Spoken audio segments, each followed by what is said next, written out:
Ombur. Ombur. Ya. So nyandengku noturi seleb be kiban makna seleb banyak penggemar.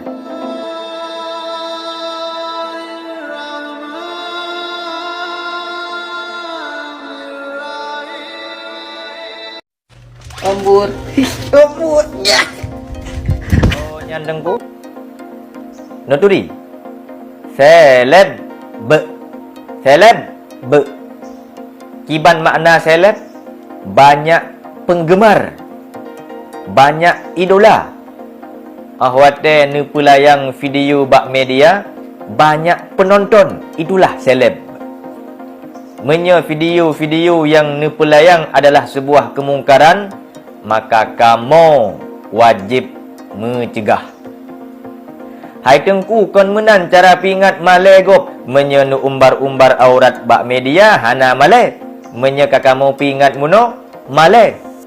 Cara timiki tingit terkhusus bagi suami-suami, bila seandainya nebiarkan istri drone, nebiarkan anak drone yang inang mengumbar-umbar aurat bak media, hana timoh sifat cemburu lam hati, drone gecap li Allah suami yang dayus.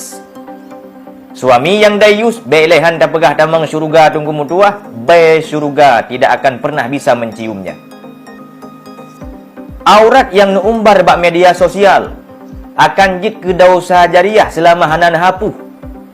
Lam tenget noh dile dosa. Lebih-lebih ahwate ketika ka mati, naudzubillah summa naudzubillah.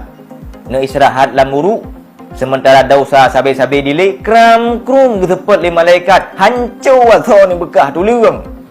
Naudzubillah summa naudzubillah. Drone yang kepala rumah tangga begetat ni jaga, begetat ni pelihara. Rumah drone anak drone yang inang bek sagai-sagai di aurat bak media sosial.